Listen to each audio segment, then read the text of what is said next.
అందరికీ నమస్కారం అండి. జేడి వరల్డ్ యూట్యూబ్ ఛానల్కు స్వాగతం. నేను ఈరోజు చేయబోయే రెసిపీ యాపిల్ పాయసం అండి. ఇది చాలా టేస్ట్ ఉంటుంది. యాపిల్స్ ఉన్నాయి, చేస్తున్నాను ఈరోజు. నేను 2 యాపిల్ తీసుకున్నానండి. దీనిలోకి పాయసం చాలా టేస్ట్ ఉంటుంది. ముందుగా స్టవ్ వెలిగించి పాలు పెట్టానండి.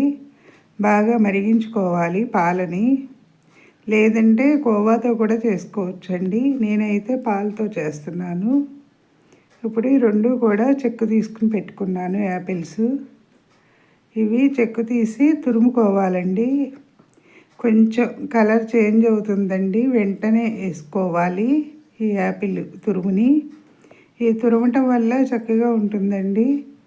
ఇప్పుడు ఈ తురిమిన యాపిల్ని పాలల్లో వేసుకోవాలండి. మరిగించుకున్న పాలల్లో పాలు బాగా మరిగించుకోవాలి. వేసి మొత్తం ఇలా ఒకసారి కలుపుకోవాలండి. చాలా డిఫరెంట్ టేస్ట్ ఉంటుంది. అలాగే దగ్గర పడిన తర్వాత ఇలా చూస్తే తెలుస్తుందండి.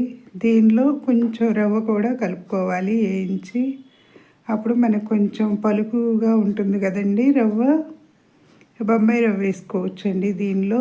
అదే సూజీ రవ్వ అంటారు కదా, దాన్ని కూడా కలుపుకోవచ్చు. ఇది ఇప్పుడు కొంచెం దగ్గర పడిన తర్వాత మనం కలుపుతూ ఉడికించుకోవాలండి. టేస్ట్ కూడా చాలా బాగుంటుంది. పాలు కొంచెం లైట్గా ఇరిగినట్టు అనిపిస్తుంది, లేదంటే కనుక బాగానే ఉంటుందండి. ఇప్పుడు దీనికి సరిపడా కాజు కిస్మిస్ తీసుకున్నాను. ఇవి కొంచెం ఫ్రై చేసుకోవాలండి. వేరే స్టవ్ వెలిగించి ఒక గిన్నె పెట్టుకున్నాను. దానిలో ఒక 3 టీ స్పూన్స్ పైన నెయ్యి వేసానండి. దీనిలో ఇప్పుడు జీడిపప్పు కిస్మిస్ కొంచెం దోరగా వేయించుకోవాలండి. ఇలాగా ఇవి ఫ్రై అయిన తర్వాత తీసి ఒక ప్లేట్లో పెట్టుకోవాలి. తర్వాత ఇదే నెయ్యిలో, మనం వేరే అవసరం లేదండి, అదే నెయ్యిలో ఒక చిన్న నేతి గిన్నెతో తీసుకున్నాను. నేను చేసే దీనికి సరిపడా బొంబాయి రవ్వని, అదే సూజీ రవ్వ అంటారు కదండి, దాన్ని ఫ్రై చేసుకోవాలి.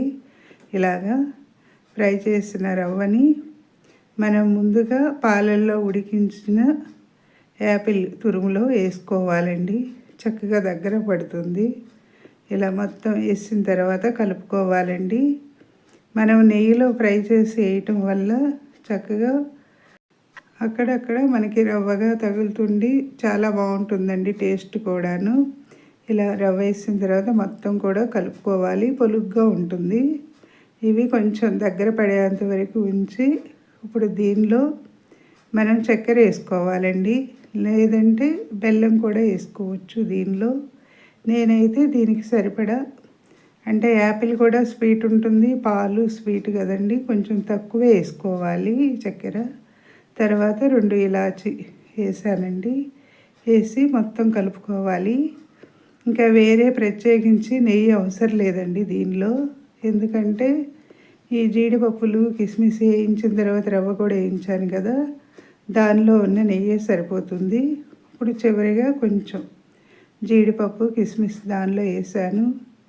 సబ్స్క్రైబర్స్ పెరగటం లేదండి, సబ్స్క్రైబ్ చేయండి. మరిన్ని వీడియోస్ చేస్తాను. నేను చేసే వీడియోస్ ఎలా ఉన్నాయో మీరు కామెంట్స్లో పెట్టండి. ఇలా అయిపోయిందండి. అప్పుడప్పుడు పిల్లలకు కూడా డిఫరెంట్గా చేసి పెడితే చాలా టేస్ట్ ఉంటుంది. అయిపోయిందండి యాపిల్ పాయసం. నచ్చితే లైక్ చేయండి, షేర్ చేయండి, సబ్స్క్రైబ్ చేయండి. మీ లక్ష్మీ కుమారి.